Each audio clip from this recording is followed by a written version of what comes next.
Company, who are you? Mimi hakuna mtu hapo. Thank you. Can you walk out? Wewe. 50 ngetoka, mungefanya aje? Tungekuwa mbele wewe. Anaona mshindano. Unatandikwa mpaka mfupa ya mkongo inafunjika. Hiyo ndio ukweli wa mambo. Alipigwa na wafanyakazi. Wewe ndio ulinichapa, sio wafanyakazi.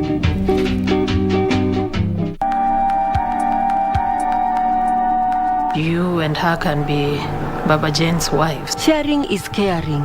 Karibu chai iko tayari. But your mom needs help. Enda. Na ukiachwa kitu yoyote awezi deal nayo. Mbona uko kwa bwana wako? Huku ni kwetu.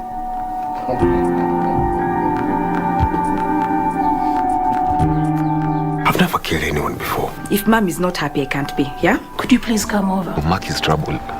Yaani utaki niingie hata kwako? Mixing business with personal matters. Baba Jane.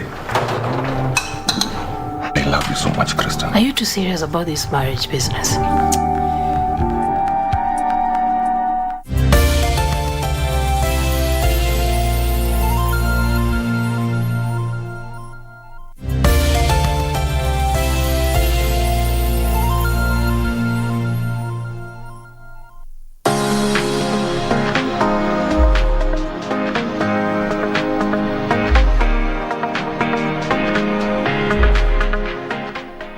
Good evening and welcome to Self-Care Tips, the show that gives you tips on everything about yourself, even your spiritual self. Prayer is speaking to God and it needs time. Therefore, take time to pray. You can pray while you're on the go. You can pray when you're in a public vehicle, going to work, coming from work. That's the beauty about prayer. Praying is pouring yourself out. Pour yourself out to God. Tell God everything that you can't tell anybody about, because He alone has the answers. Prayer is more than just asking for things. Give thanks, give gratitude. As long as you have the breath of life, if you've made it this far, use that breath of life that you've been given to give thanks, to worship, and to pray without ceasing. Give time to prayer, make time to pray every day, every minute. You can also practice what we call the flash prayers.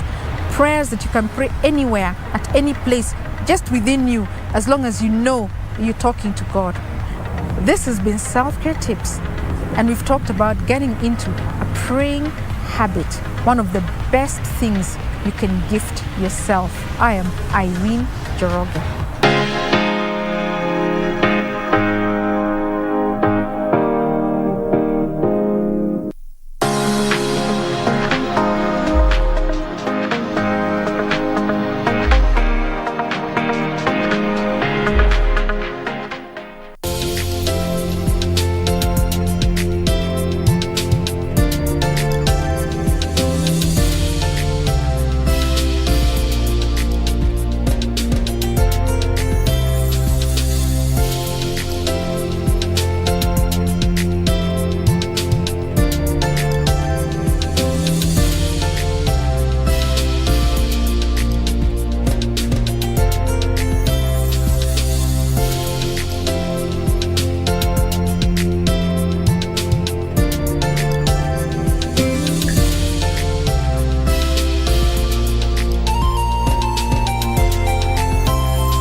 Dereva, kutumia simu wakati uko barabarani ni hatari kwako, abiria wako na kwa wengine wote walio barabarani. Wengi wamepoteza maisha yao au kujeruhiwa baada ya kuhusika katika ajali zilizosababishwa na madereva wanaotumia simu. Usiwe mmoja wao.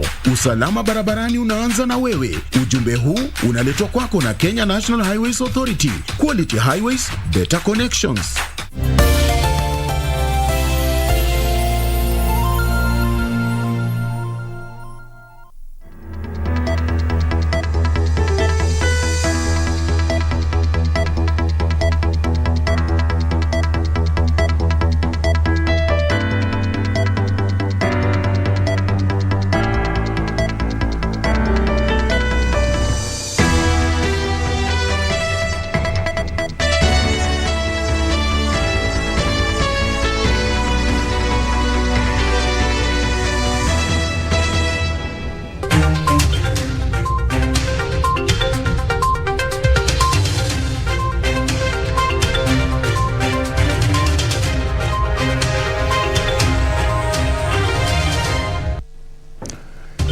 Hello from wherever you're watching us in Nairobi, Kenya and around the world. This is KBC Prime Edition. Time, 9 p.m. East African. Place, Harithuku Road.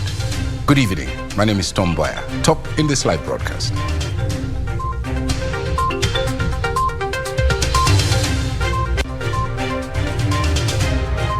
To commit. By the end of March, by the end of February, the cost of unga will have come down. The cost of rice will have come down. Affordable meals. Government to lower the price of maize flour and rice by end of February. It's all systems go. IEBC ready for mini polls in Elgeyo Marakwet, Garissa and Kandara. We are going to celebrate our artists when they are arriving. Hapa Mungu imefika hapa, let's celebrate these people when they are arriving. Serving the society for 40 years. Is that a joke? Plus, fare thee well, Mr. Prosecutor.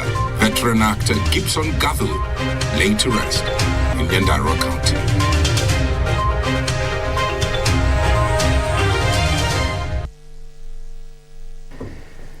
Thank you very much indeed for joining us. Lucy Mora is in charge of our sign language docket. Our socials at KBC Channel 1 and my Twitter handle is at Mboya24. Let's look at our top story around cost of living. Government now says prices of maize flour and rice will come down by the end of February. Agriculture Cabinet Secretary Mithika Linturi says the decision to allow traders to import rice, maize, as well as sugar duty-free was informed by projections that pointed to a poor local harvest that would have led to high food prices. That report opens our coverage tonight. Late last year, the government allowed millers to import 900,000 metric tons of white maize and 600,000 metric tons of milled rice duty-free in a bid to stabilize food prices. Agriculture Cabinet Secretary Mithika Linturi says the zero-rated food imports will see a drastic reduction of maize flour and rice by the end of February. The mitigation measures that we have in the short term, as we plan ourselves to grow more food in another 6 months or so, is to bring you maize to get unga. And I want to commit, by the end of March, by the end of February, the cost of unga will have come down. The cost of rice will have come down. Linturi defended the government's decision to allow importation of maize despite the start of harvesting season and the country's maize belt, saying the projection points to a poor harvest that won't be enough and that there is need for early imports to fill the deficit. The only way that we can be able to meet that demand is for us to invite private investors to come and put in money to do it. And that's why we will be looking at how best we can be able to do it.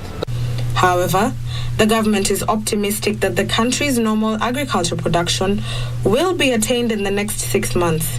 We need to produce more food for our people, and we are in the process of identifying how to do it, and we actually want to do it to fully mechanize that process, and discussions are going on. We are ending on well. This is as the process to hive off idle government land for agricultural production is set to start next week. Nduta Mokami for Prime Edition. And of course, we hope that the interviews that will be aired tomorrow will cover part of those subjects, the food security in the nation. Of the live interview with the president will take place tomorrow, Wednesday. That's the 4th of the year 2023. It's going to be conducted in 2 parts, by the way. The first part will be done on the national language. It's going to run from 10 minutes past 7, and it runs all the way to 8 p.m. There's a little break in between there, and then from 9:30 sharp, we have the English version running all the way to 10 p.m. Of course, in between, as I indicated, there's going to be a 5 minutes break. But between 5 minutes past 10 to 10:55, the second part of the interview will continue in English, and our reporters Nancy Okware and JJ Curia will be bringing that live interview. That's tomorrow on Wednesday. But let's move on. The Independent Electoral and Boundaries Commission, IEBC, says that it is ready for Thursday's by-elections in Kandara, Garissa Township, Elgeyo Marakwet, and Shella, that's in Lamu County. The by-election for the 2 parliamentary seats and 1 senatorial position were triggered by the appointment of the cabinet. Here is Ben Chumba with the details. After 2 months of intense campaigns, candidates in Kandara, Garissa Township constituencies and the Elgeyo Marakwet senatorial race have ended their campaigns. In Elgeyo Marakwet County, 6 candidates are eyeing to succeed former Senator Kipchumba Murkomen, who was appointed to the cabinet. 2 candidates are vying on independent tickets, while 4 are sponsored by political parties. Some of the candidates include former Marakwet West Member of Parliament William Kisang of UDA, Timothy Tanui of the New Democrats, and human rights activist Cherotich Sei of Safina Party. In Kandara, the race to replace Alice Mudhoni Wahome has attracted a total of 8 candidates, 5 from different political parties and 3 independents. Among those set to battle it out with UDA parties Shege Njuguna include Kibiru PMG Jr. of Usawa Kowote Party, Samuel Kioi of the New Democrats Party, and Titus Njau of Fodasili. In the Garissa Township constituency, 6 candidates will be seeking to succeed Aden Duale, who had been re-elected for the 4th term but was later appointed to the cabinet. The candidates include Abdi Faisal Amin of ODM, Nasir Mohamed Dolal alias Jofo of UDM, and Mohamed Baro Deko of UDA. A by-election has also been lined up in Shella Ward, Lamu County. Ben Chumba, Prime Edition. And of course, we'll be following those elections for you when they begin. Now, veteran actor Gibson Gathu Mbogwa was Tuesday buried in his farm in Matundura, Nyandarua County. Gibson, remember, acted as the prosecutor in the popular TV drama Vioja Mahakamani. He was eulogized as a trailblazer who has left an indelible mark in the Kenyan creative industry. The legendary actor died last Thursday following complications after a kidney transplant. KBC's acting managing director Samuel Maina was among those who attended the burial. Tumekuja kusherekea maisha yake, tumekuja kushikilia familia. Family, friends and colleagues gathered to pay their last respects to a man who loved the arts.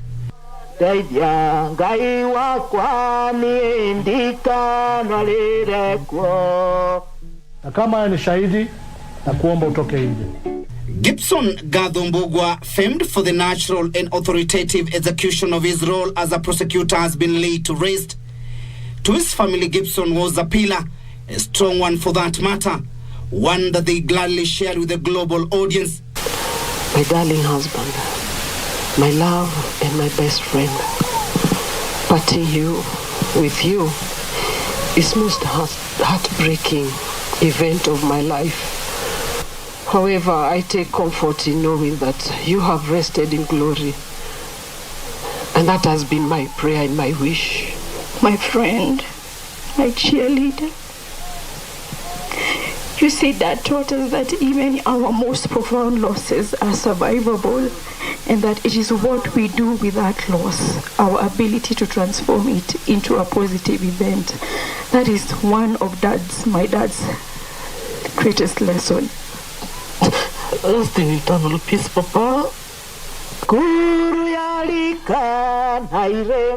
To his colleagues, Gibson was a trailblazer, a nurturer of talent, a pace-setter and a man whose shoes will be impossible to fill. Naombea family, Mungu awazidishie kuwapatia roho za kuvumilia. Na jambo lingine ningependa kusema, Mheshimiwa Kuria, tunaomba, tunataka kumuona namba 1 na namba 2. Tuko na shida kadhaa, tunataka huo ndio atatusaidia tafadhali. Ningependa kusema is about the national government, starting with our director of culture, Dr. Langat. Amewalk na sisi hii safari ambayo ijakuwa rahisi. He has been with us wakati wote ambao Gibson amekuwa mgonjwa, ametembea na sisi na ametenda jinsi a director of culture anafaa kufanya. MD wetu ndio huyo.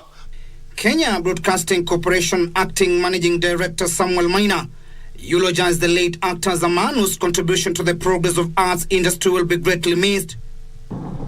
Familia tuko na nyinyi, pengo la Gibson sijui nani atajaza, lakini cha muhimu ile nataka kusema hapa, tukiwa tunasidikisha mzee ambaye ameserve KBC for 40 years. During my leadership, we are going to celebrate our artists when they are alive. We are not going to be celebrating our artists when they cannot see us, when they cannot hear, when they cannot hear, when they cannot feel us. We are going to celebrate them when they are alive. For decades, Gibson entertained his legion of fans while battling diabetes. He will later turn to his daughter for a kidney. I do not regret donating a kidney to them because it gave him more time to reconnect with Christ. I have no regrets. Gibson, who was 63, survived by a widow and 3 children.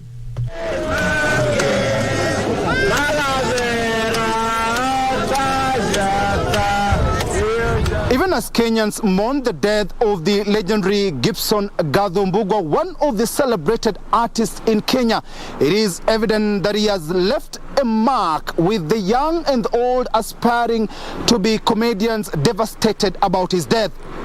Timothy Kipnoso for Prime Edition.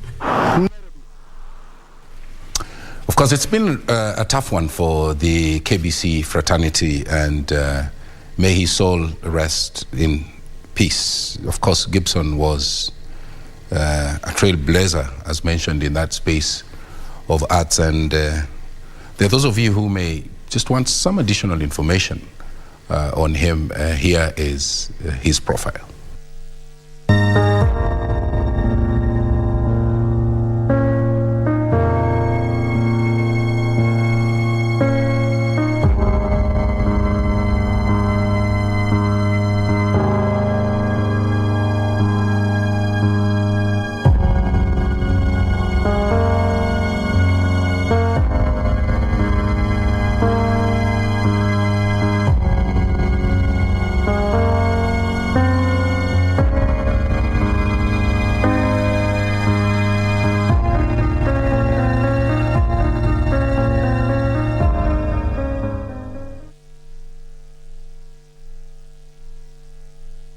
Rest in peace, Mr. Prosecutor. Well, that report brings us to our first break right here on KBC Prime Edition. We'll be back shortly. Stay with us.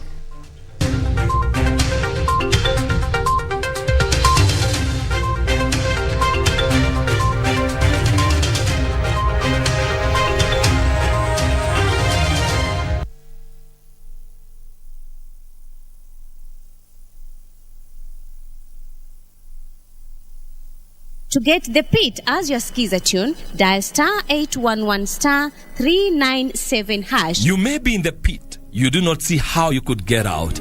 But the good news is that you do not have to get by yourself.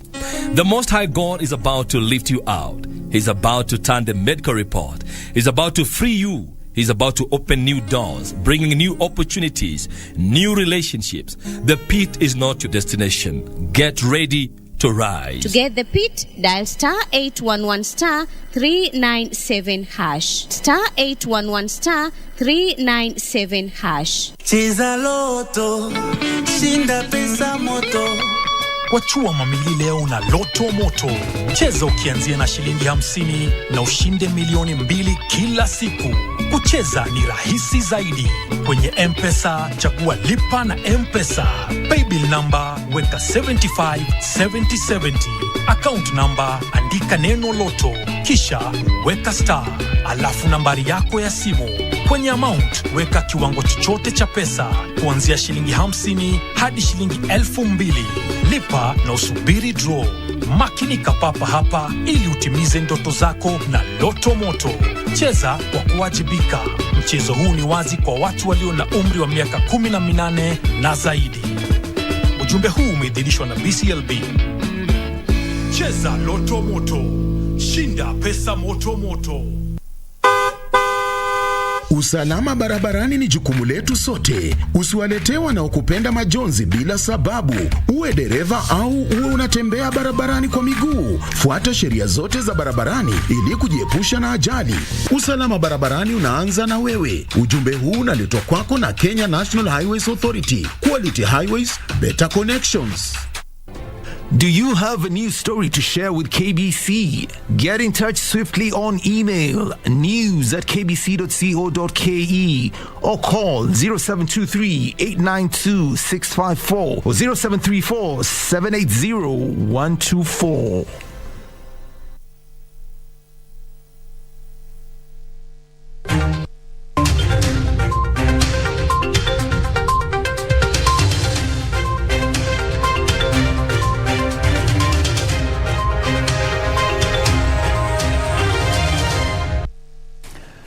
Welcome back to this live broadcast. Lucy Moura is in charge of our sign language docket. Moving on, Kikuyu Law Court Senior Resident Magistrate Catherine Buru has granted the Directorate of Criminal Investigations 14 days to hold the prime suspect in the murder of 2 children in the area.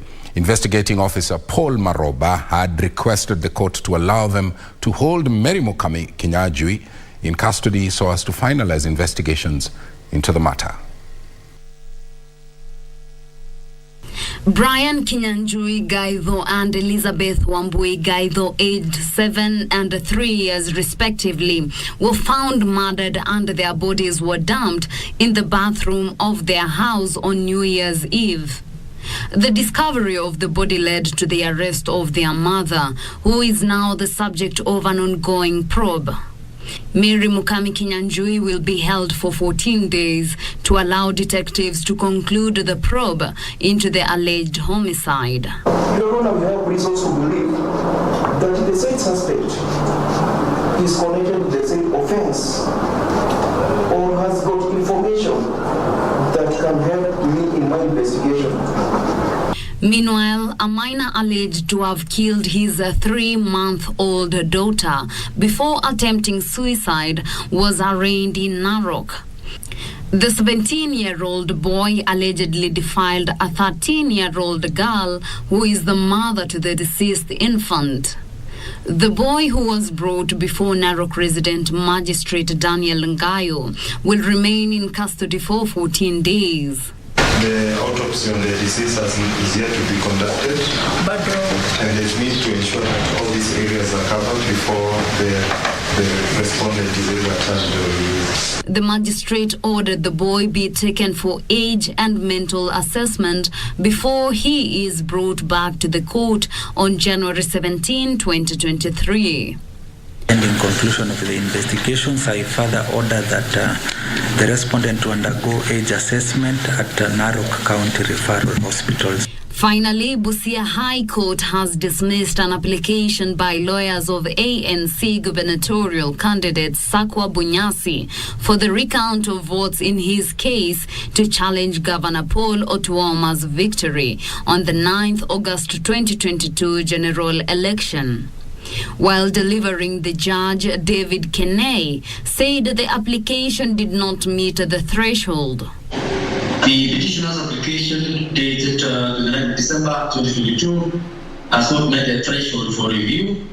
I find the same last minute and the same is dismissed. The court shall abide the outcome of the petition. He, however, ordered scrutiny of selected ballot boxes to go on. For Prime Edition, I am Teresa Mutai.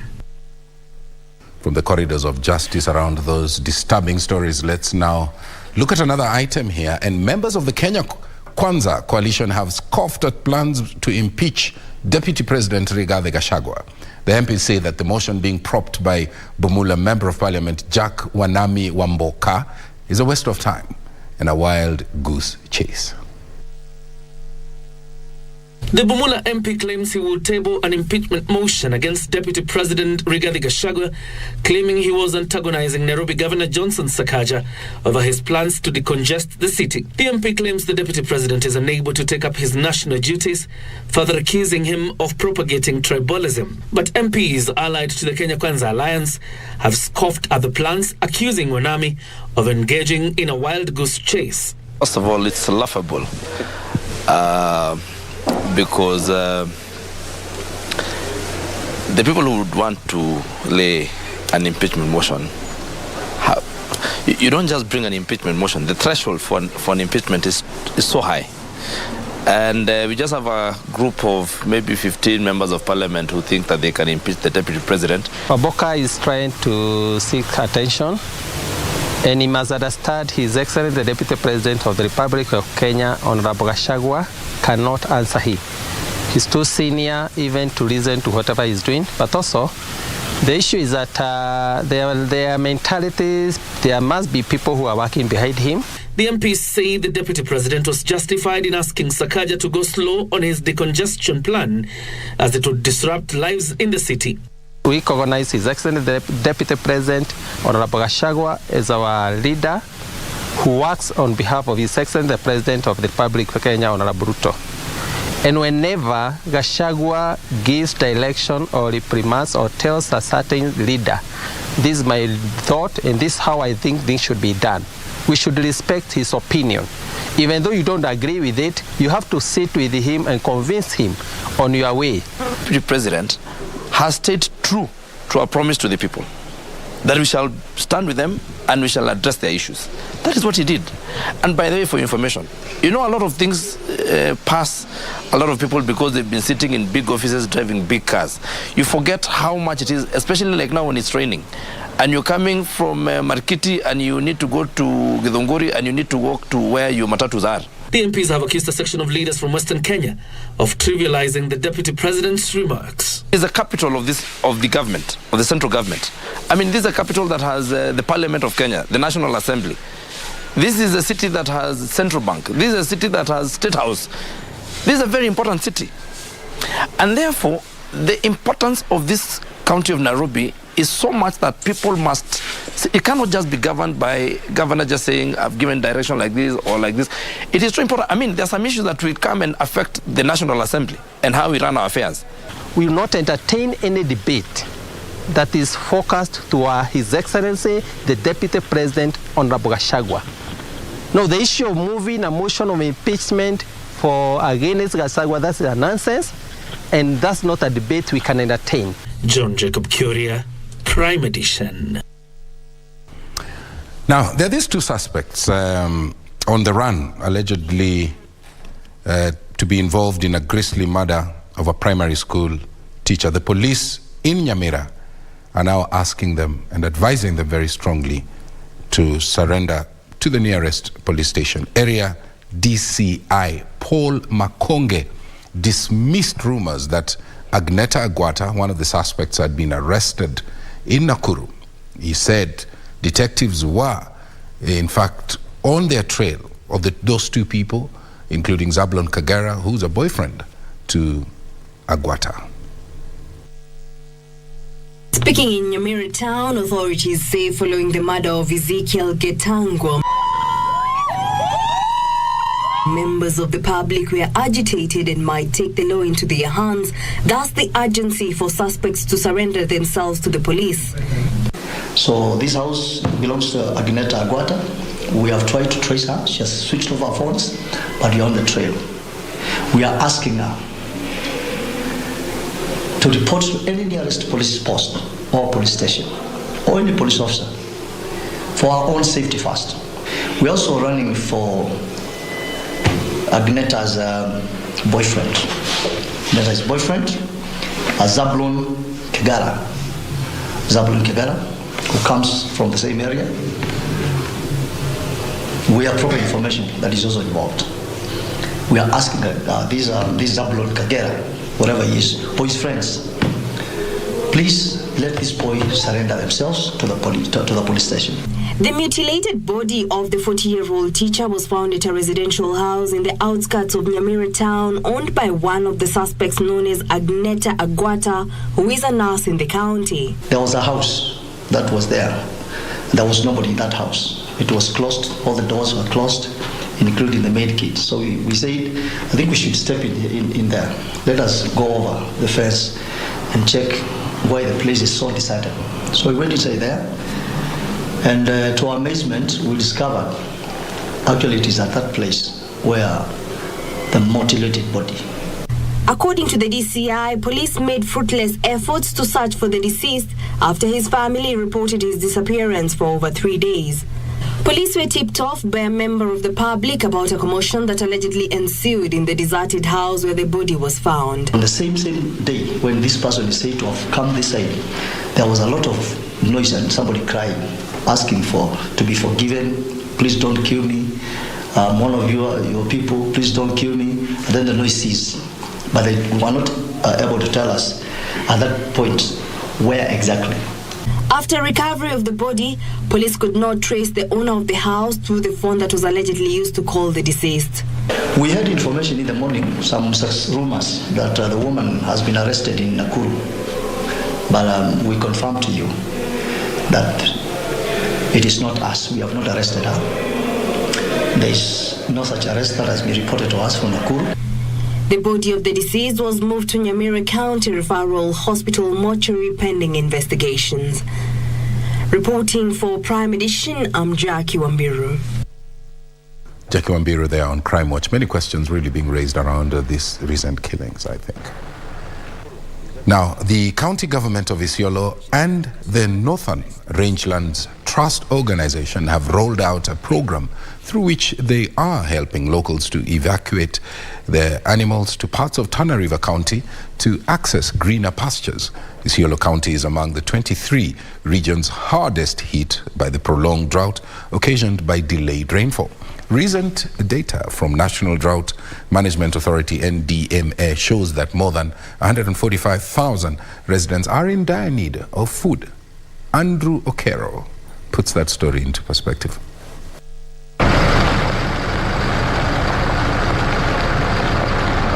Residents of Sericho Ward in Gabatula, Isiolo County have incurred huge losses following the death of livestock during the last few months. Carcasses of livestock litter the landscape around Sericho town, and a foul stench rents the air. Mwaka sita iliyopita hatujapata mvua, mifugo imeisha, mbuzi imeisha na ng'ombe imeisha. Ile imebaki ni ile amelegea ambaye anaweza kufa wakati yoyote. To save the remaining animals from death, they are being ferried to greener pastures. The program began 5 days ago and is scheduled to continue until all the surviving but emaciated animals that are unable to walk are evacuated. Over 300 heads of cattle have already been relocated to Tana River County, a distance of at least 300 kilometers. Kama mbaya ng'ombe zimeisha katika area hii. Naona kidogo tu imebaki sasa kama 2,000 ama 3,000. Karibu 10,000 imekufa ng'ombe ya area hii. Sasa area iko na shida ya njaa. Kina watoto ya kina mama na ile mama iko na tumbo yote iko na shida.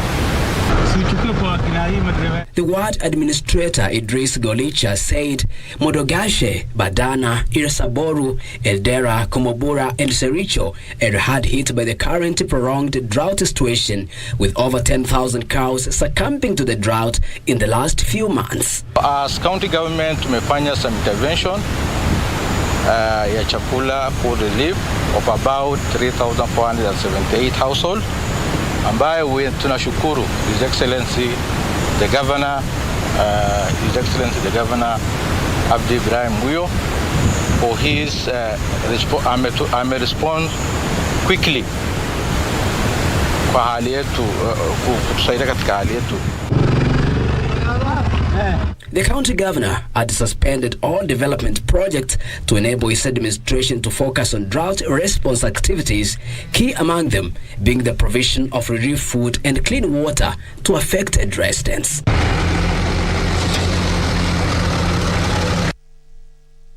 Let's now take you to Embu, where police in Kiritiri, that's in Mboya South, Embu County, are holding a robbery with violence suspect who was arrested after distress calls by the residents of Karie and Kabuguri villages in the wee hours of the night. A manhunt is underway for those two of his accomplices who escaped. Residents of Karie and Kabuguri villages in Mboya South, Embu County sent out a distress call at the wee hours of the night. Police swiftly responded. According to Mboya South Sub-County Police Commander in Violata Lumati, on arrival, police officers challenged occupants of a Toyota Probox to surrender, but they defied the order, forcing police officers to shoot the tires of the vehicle to stop them. Lumati said the two escaped, leaving the driver, who was arrested and is helping police with investigations. Lumati further added that they suspect that the three are part of a group which has been terrorizing bar owners and other business operators within Mboya South for the last 1 month. Embu Senator Alexander Mundigi observed that insecurity in the area was on the rise, calling on the government to beef up security. Kuchukua hatua juu ya Embu County kwa sababu mambo ya wizi imekuwa nyingi sana upande wa Mboya South na Mboya North. Mpaka iangaliwe kwa sababu kuna mambo ya wizi wa ng'ombe, mambo ya wizi wa mbuzi, hata vitu zile zingine na kuku. Kama serikali inaweza ijenge police post hapa na ili hata hiyo mambo ya uraghai na mambo ya wizi ipungue hapa kwetu Karie. Residents have urged the government to empower the Nyumba Kumi members to help them respond and relay information on security effectively. Kindiki ajaribu sana hiyo mambo iweze kuwezekana, ndio every location chief awe na askari wa kutosha kama 2, 3 ama 4, na pia kwa sababu tunajua CDF hakuna location ambayo ingejengewa nyumba ya askari na ofisi ya chief. Hata Nyumba Kumi ya sehemu hii ikaweze kukumbukwa, sababu hao ndio wanaitwa haraka watoke kwa mambo mazao, wakunje waangalie wezi, na hakuna chochote kile wanapata ama faida yote wanapata kutoka kwa serikali. Reporting for Prime Edition, I'm Jackie Wambiro.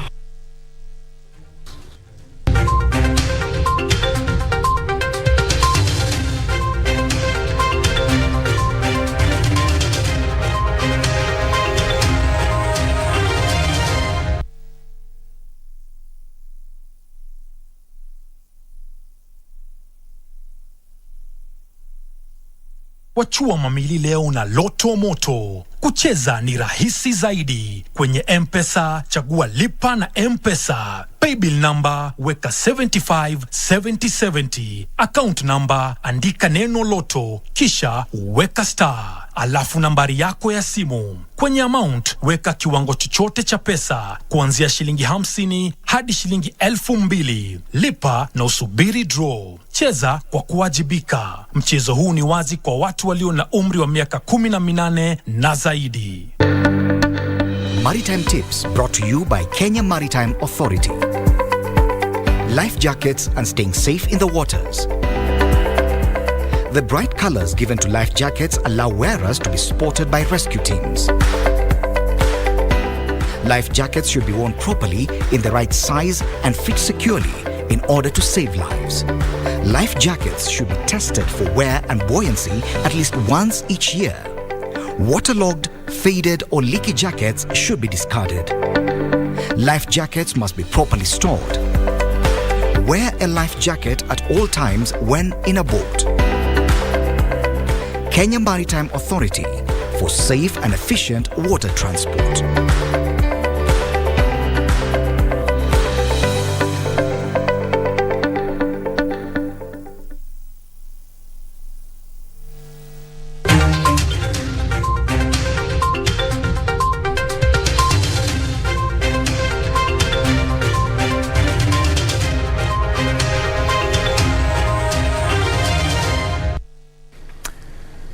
Welcome back to KBC, our socials at KBC Channel 1 and my Twitter handle at Mboya24. Just a quick reminder, tomorrow, remember, President William Ruto will be fielding questions from journalists in a joint media interview touching on his administration's plan, how the implementation process is ongoing, and of course looking at what some of the facts around what they're doing and the truths are. So make sure you join the first part, which will be running in Kiswahili starting around 10 minutes past 7 in the morning, running all the way to 8 p.m. And the second part will be broadcast in English, begins at 9:15, and it runs all the way to 10 p.m.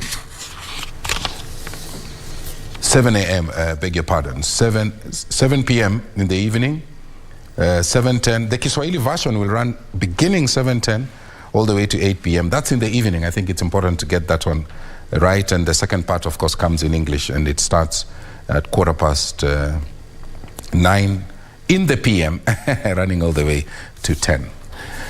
Now, Wajir West, Member of Parliament Yusuf Farah, is appealing to the National Drought Response Steering Committee to urgently disburse relief food to thousands affected by the ongoing drought in his constituency. Farah says that most of the pastoralists from Wajir West constituency have migrated to the neighboring counties with fears of starvation for those left behind. The drought crisis in the country continues to persist, with 4.5 million Kenyans in dire need of food across the country.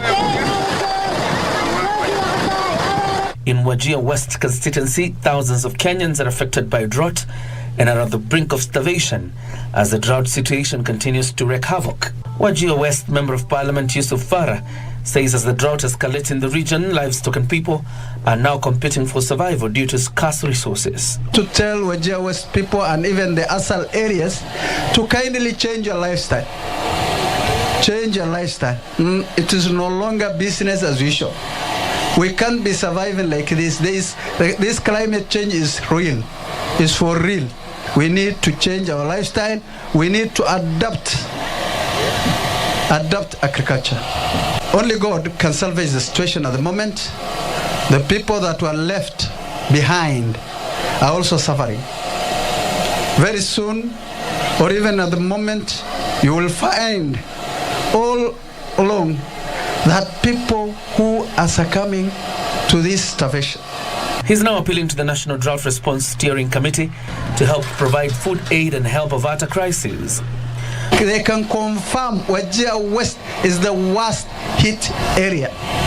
So I want both the national government and county government to take their responsibility seriously and help these needy people. Rukia Abdi, a leader in the area, has also urged the government to ensure quick intervention measures are implemented in the area to help save lives. Ukamwe imeenea northeastern, watu wanaumia, and by maybe the next few weeks mambo ikiendelea hivi, we might even lose even lives. Not even animals' lives are going to be lost. Kwa hivyo, I'm just telling the president that the northeastern, what's going in northern Kenya, it's not something to be just looked into. We want it to be called as a crisis. The most affected are families in Agbogal Hadado and Arbajahan, respectively.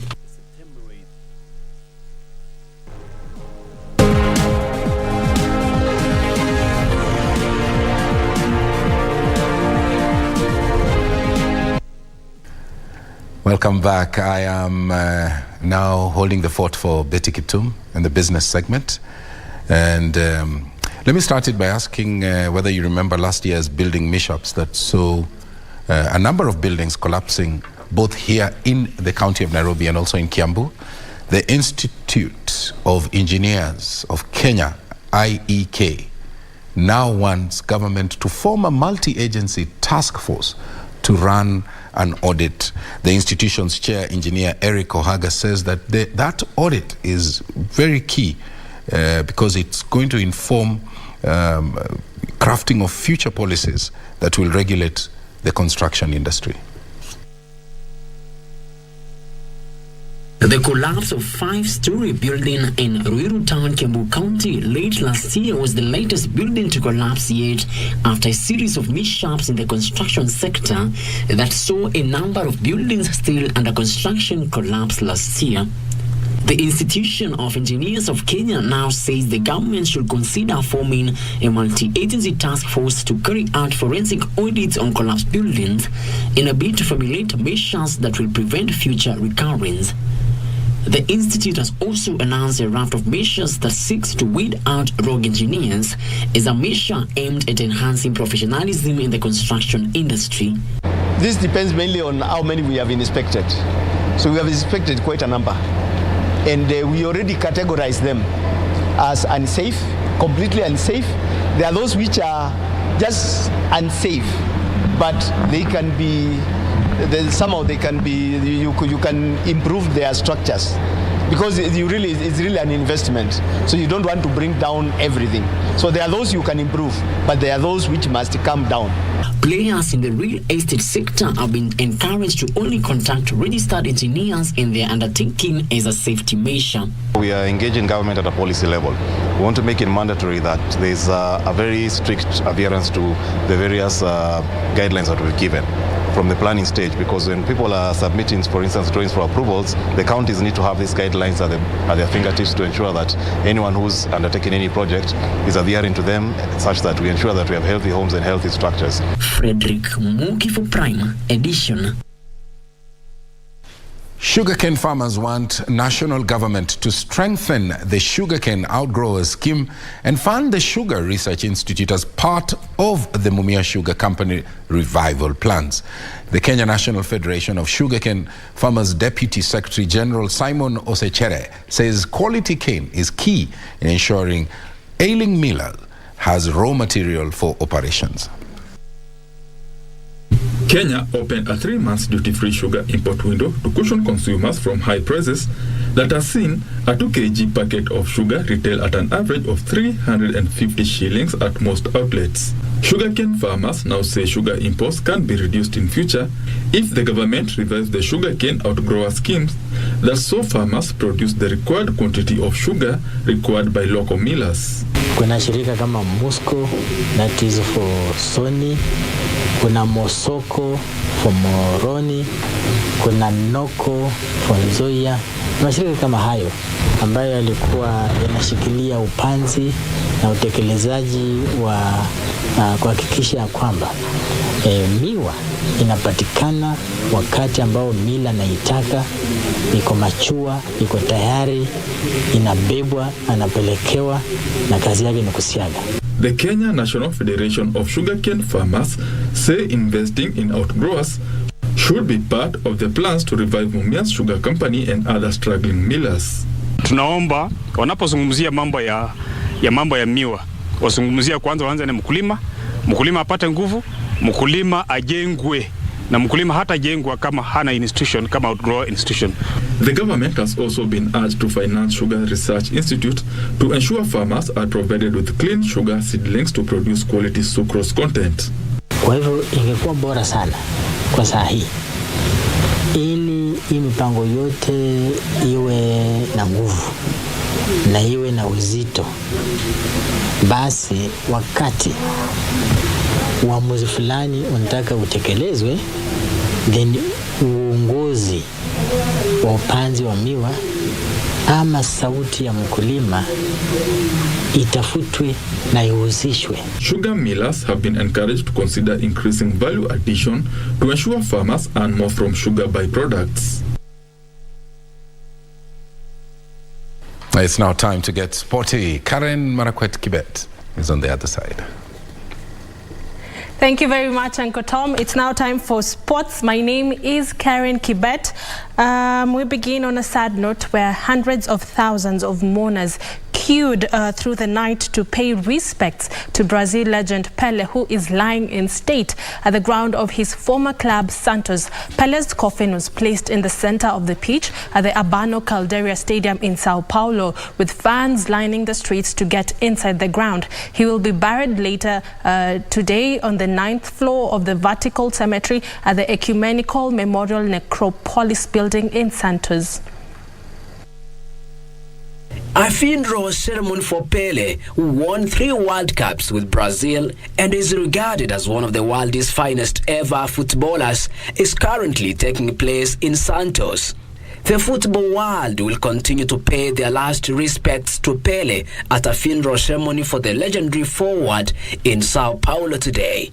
Pele, who won the World Cup with Brazil in 1958, 1962 and 1970, died at the age of 82 last Thursday. Former Brazilian President Jair Bolsonaro Gustam came to an end at the turn of the year, declared 3 days of national mourning after Pele's passing. Pele's last wish was to choose the 9th floor of a cemetery in his beloved home city of Santos for his final resting place. It is a special homage to Pele, who always wore the number 9 shirt as a player. The Brazilian star spent a lot of time selecting his final resting place. He is reported to have purchased a tomb on the 9th floor at the Ecumenical Memorial Necropolis Cemetery in tribute to his late father and fellow footballer Dondinho, who wore a number 9 shirt. FIFA President Gianni Infantino, who attended the memorial, requested every country in the world to name one of their football stadiums with the name of Pele. In April 2021, Rio de Janeiro abandoned plans to name the famous Maracanã Stadium after Pele, after it was vetoed by the state governor. It's truly sad that we lose Pele at such a time, but perhaps it is also fitting that Pele takes his bow at a time when football has become truly global. The dream that Pele dreamt, the vision that Pele carried, the agenda that Pele epitomized of a world united through football has come true. First of all, I have to thank God to give me health to play so many years. Rest well, Pele.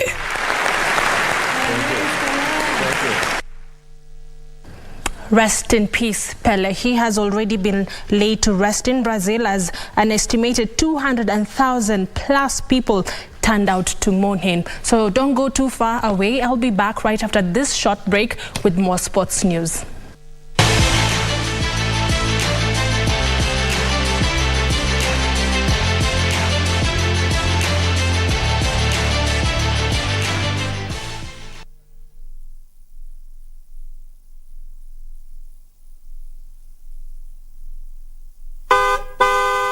Ukiwa dereva, usalama wa abiria uliowabeba uko mikononi mwako. Usiendeshe gari kama umechoka ama umelewa, na hakikisha unazingatia kasi iliyoidhinishwa. Usalama barabarani unaanza na wewe. Ujumbe huu unaletwa kwako na Kenya National Highways Authority. Quality Highways, better connections.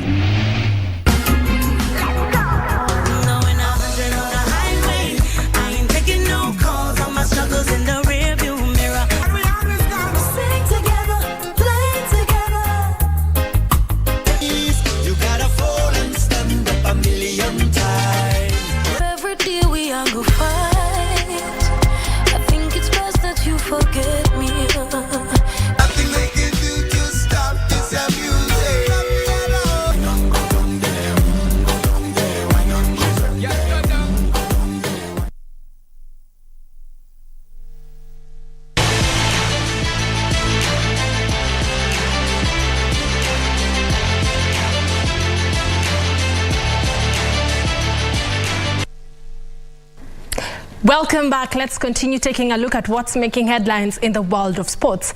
Now, deaf amateur golfer Isaac Makoha, who made history by winning Kenya's first ever gold medal at the Summer Deaf Olympics Games in Brazil in May last year, is among 9 contenders named to fight for the Sawyer Sportsman Living with Disability Award during the 19th edition of the Sports Personality of the Year Awards Sawyer, set to be held on the 20th of this month right here in Nairobi.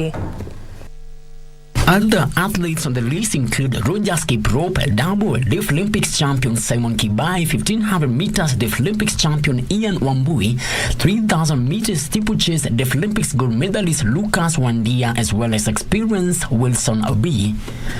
B made the shortlist after winning a gold medal in the T11, 12, 1500 meters race in 4 minutes 22.62 seconds. Also on the shortlist for the Disability Award is Wesley Sang, who won a gold medal in the T46 1500 meters race in 4 minutes 6.48 seconds at the Dubai Championship.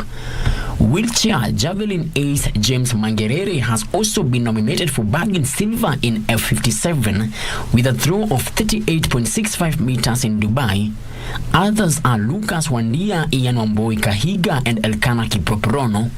The Soya Gala will be held at the KICC in Nairobi on the 20th of this month. The event returns to Nairobi after 3 years that saw it held in Mombasa, Naivasha, and Kakamega.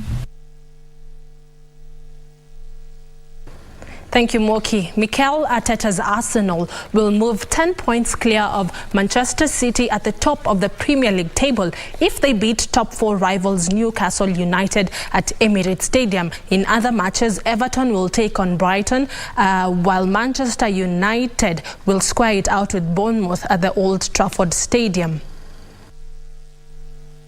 Arsenal welcome Newcastle United tonight as the two challengers aim to boost their hopes of the English Premier League title glory at the Emirates Stadium. Emile Smith-Rowe could be involved for Arsenal after 4 months out with a groin injury. Newcastle left-back Matt Targett was ruled out for the near future because of a heel injury. Meanwhile, Everton host Brighton and Hove Albion in the first Premier League game of 2023 for both clubs at Goodison Park. Everton will monitor Anthony Gordon and Yerry Mina, who both missed the draw at Manchester City with illness.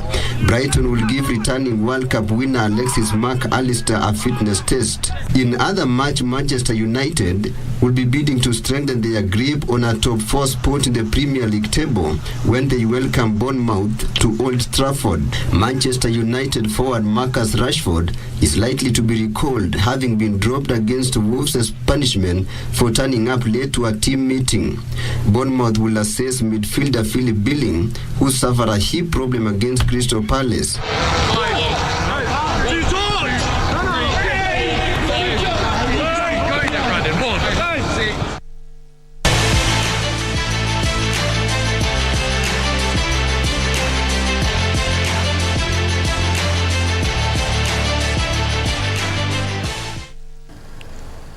Four fixtures almost getting ready to start, the 3 fixtures start at 10:45, and Manchester United will be playing Bournemouth at 11 p.m. Make sure you don't miss out on these particular fixtures. I'm definitely wishing Man United all the best. That's all we had for you right here at the KBC Sports Desk. I'll see you tomorrow with more sports news. Have yourself a peaceful night. My name is Karen Kibet. I hand you over to my colleague Tom Mboya, who is on my right side. Left side, right side. Thank you, Marakwet. That was good. The other thing I would like to perhaps mention that you should also not forget is that tomorrow the President will be fielding questions from journalists. It's a joint live media interview. The discussions, I believe, will touch on Kenya Kwanza's plan. They've called it the plan. And perhaps how those plans are going to be implemented, what has been done so far, and perhaps also to lay out what is factual, because there's a lot of conversations taking place. The first part will be in Kiswahili, the national language. It's going to run from 7:10 all the way to 8 in the PM. And of course, the second one runs in English starting at 9:15, running all the way to 10 p.m. Marakwet, sign off.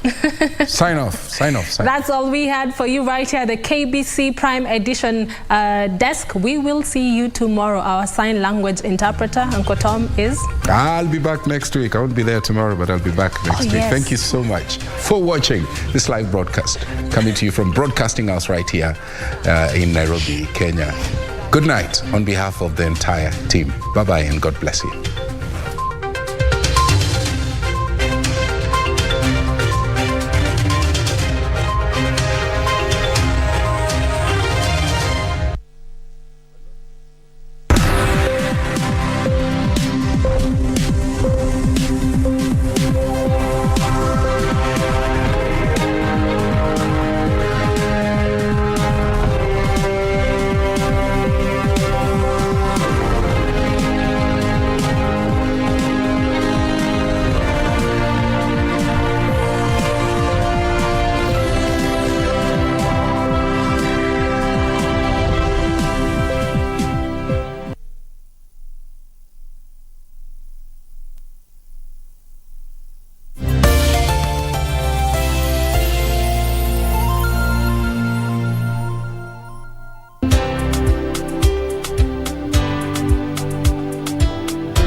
Usalama barabarani ni jukumu letu sote. Usiwaletee wanaokupenda majonzi bila sababu.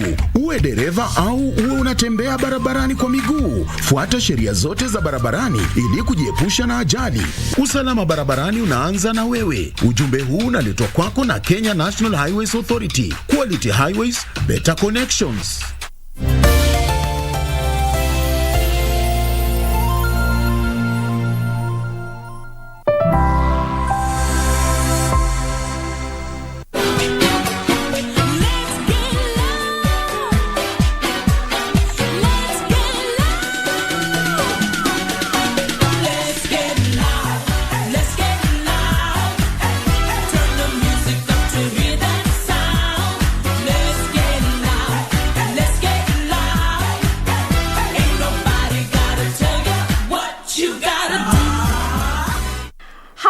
New Year 2023 was up. When we come back again. Hey. When we come back again. Hey. When we come back. Let's go. You got me like da. We coming back. This is the energy, man. Happy 2023, man. Yes. This is the energy right here on the greatest Tamaniaje. The greatest show on this side, on the Sahara. We are coming with all the good vibes for the new year. This year is going to be our year. Say amen. Amen. This year is going to be your year. Say amen. Amen. We love that we have gotten into 2023, and this year, as we promised last year, this is going to be a good one in terms of the way we're going to be bringing the show for you. But before we get into the new year, situfanye a recap of all the events that we loved in 2022. Because zilikuwa nyingi sana. Tulikava karibu events zote. All of them actually. Every event. All of them. So how about we check them out? I go by the name Vivian Dago. You can simply just call me Miss V. Jack Mula the party daddy amuneza nita papi aka your girlfriend go my number, man. Bado their girlfriends have their girlfriend still go have your my number. Absolutely, man. Absolutely. Man, you got my number. They know you. Anyway, guys, and you know what this right here is? Grapevine, baby. Ra. Woo. What you gotta do? Alright, we kickstart the show with all the events that went down last year, as we have mentioned, and we choose to begin with the international events that went down. And when I say international, I mean those events that were headlined by people who are not from this country, people who are coming in from outside the country, and there were so many of them. Eish, man, Nigeria. Tulikuwa na Ruga, jamaa alichafua, eh? Yes, cook that thing. Hey, tuliimba, man. We loved it. And by the way, niliona Kenya wakisema ati alieka yo cook that thing because of the name Ruga. You know, Ruga in Kikuyu is pronounced as Ruga, and it means cooking. Cooking? Yeah, it's cooking. So cook it's that cook thing. that thing. Yes, hey, now I know. Kenyans are just putting up things together and just finding ways of making a fun moment out of it. Actually, from Ruga we also had Rema.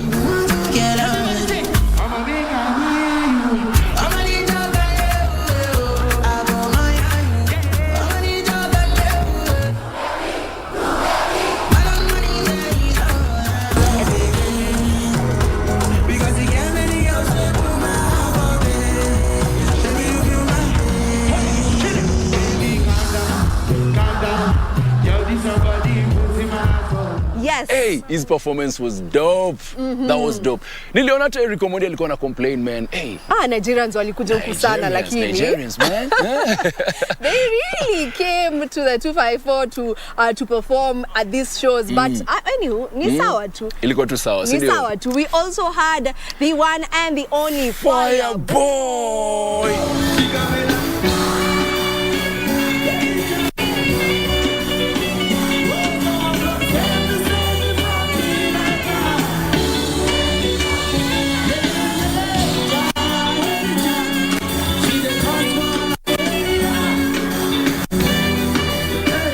Loved everything.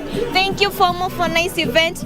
Fireboy. Oh, I want to meet this Fireboy. He's so cute. He's so cute. Peru, para.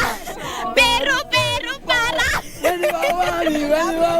Oh, and vibration. Vibration. Hey, that guy is fire. That's what the name suggests. Man.